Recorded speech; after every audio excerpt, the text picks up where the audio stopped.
London by William Blake. Structure, Summary, Analysis. Hello and welcome to the discourse. London is one of the most famous illustrated poems by William Blake that was included in his poetry collection Songs of Experience, published in 1794. His two most famous collections, Songs of Innocence 1789 and Songs of Experience 1794, have poems that are counterparts of each other. However, London is a unique poem expressing the disappointment of William Blake in the socio-political situation of London during that period. London is a political poem. Previously, Samuel Johnson wrote a long poem with the same title London in 1738. In that poem, Samuel Johnson also described the various problems of London, including an emphasis on crime, corruption, and the squalor of the poor. Blake's poem is rather short, with just 16 lines arranged in 4 quatrains. Yet, the poem illuminates the problems of London, stressing the themes of the effects of industrialization, moral corruption, poverty, exploitation of masses, and universal suffering. Blake analyzes the troubles faced by the common citizens of London's streets. Surrounded by dejected Londoners, he saw evidence that the British government had too much power and little interest in helping those they were supposed to serve. He did not mince his words and vehemently blamed the government. Blake offers a damningly hellish image of the streets of London in this poem. Structure of London. London is a 4-stanza poem that is separated into sets of 4 lines known as quatrains, following the rhyme scheme of AB throughout the poem. In the first stanza, the poet expresses the general sights of London streets, while in the following 3 stanzas, he expresses the various sounds audible in these streets.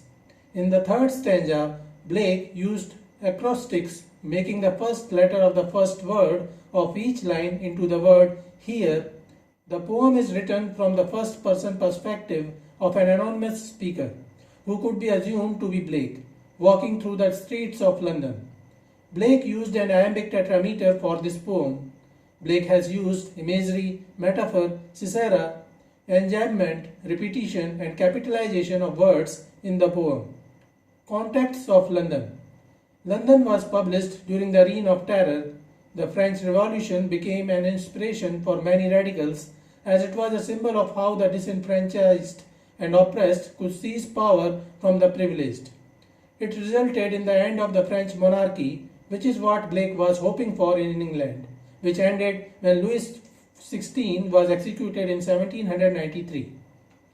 However, it was followed by a reign of terror, with thousands executed via guillotine. England witnessed the surge of the Industrial Revolution and became an industrial power. This resulted in a mass movement to cities from the countryside. However, this urbanization led to most of London being covered in smoke from factories and industrialization. The government gave the wealthy exclusive rights to land and resources that had been previously owned in common, which meant the wealthy started owning monopolies of land. Blake emphasized those who have been hurt most by the capitalist structures that cause inequality within society, focusing on their misery. Summary of London. Stanza 1, lines 1 to 4. I wandered through each chartered street, near where the charted Thames does flow, and mark in every face I meet marks of weakness, marks of woe. The speaker begins while declaring that he is wandering around the streets of London, observing the situation of the people.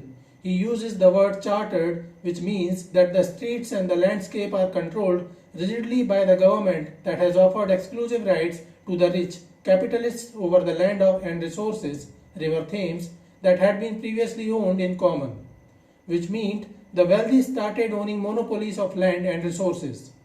He mentions that he is not wandering around in a free, open area, rather it is controlled, mapped out area. As he observes other common people on the streets, he observes marks of weariness in them all. He describes their faces as having weakness and woe. The first stanza suggests that the tone of the poem is gloom, sadness, and melancholy. Stanza 2, lines 5 to 8. In every cry of every man, in every infant's cry of fear, in every choice, in every ban, the mind-forced manacles I hear. The speaker continues expressing the gloomy situation of poor people on the streets as he watches them pass him by. The speaker reveals that from the cry of the newborn infant to the cry of the full-grown man, he hears the mind-forced manacles. Manacles are shackles or chains used to imprison someone. These manacles are not physical but mind-forced. That is, the people are imprisoned by the prevailing ideas and thoughts. People are not free, they are restricted and banned from making free choices. The terms ban, chartered, and manacles suggest that the authority and the society have metaphorically imprisoned the people. Stanza 3, lines 9 to 12. How the chimney sweepers cry, every blackening church appalls, and the hapless soldier's sigh runs in blood down palace walls.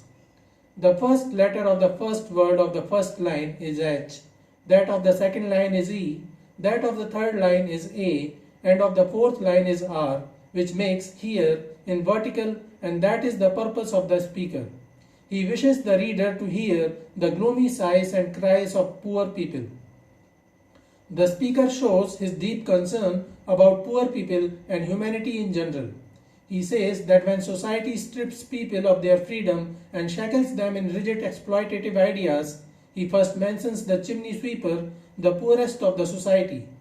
He was always dirty and inflicted by pollution that made him sick. The poor people of the lowest class were forced into this kind of work to provide for their families. The speaker then criticizes the church, terming it blackening, but even the corrupt church appalls at chimney sweeper. Generally, chimney sweepers were used to be kids. They were small enough to fit down the chimneys. These children were often orphaned children. The church had the responsibility of their care and grooming, but they were forced to work in such difficult situations. This is why the speaker connects the gloomy chimney sweepers with the blackening church, suggesting the corruption therein. He criticizes the society and the church for the conditions of the poor. Next, he mentions the hapless soldier, turning his criticism on the government and suggesting that the soldiers are the poor victims of a corrupt government.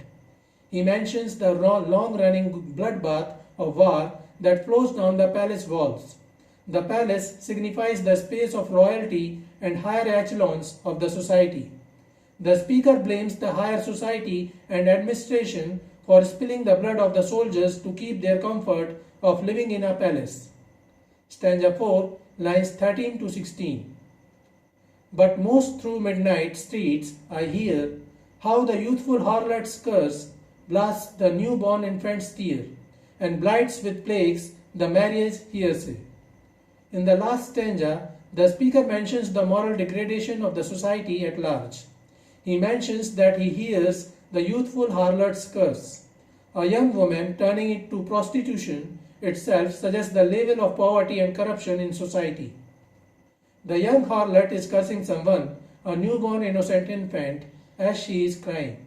In place of lifting the baby in their arms and caring for her, the youthful harlot curses her as she must be engaged with her customers.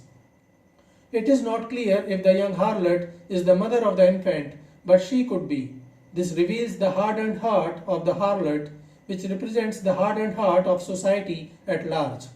While the innocent shed tears, the perverted attack them. The speaker criticizes the young harlot, complaining how she deranged marriage by having sold her body before ever entering into the marriage union. The speaker, however, does not hold any good idea about marriages, as he mentions them as a death trap and uses the term marriage hearsay. The poet criticizes every aspect of society that suggests corruption and moral degradation. He criticizes the ills of society, church, government, high-class people, prostitution and marriage. The infant shedding tears represents the innocent poor people of the society who are the real victims. There are not many innocents, and their innocence too is not going to remain for long, as their innocence is blasted by the shouting curses of the corrupt. So this is it for today. We will continue to discuss the history of English literature. Please stay connected with the discourse Thanks and regards.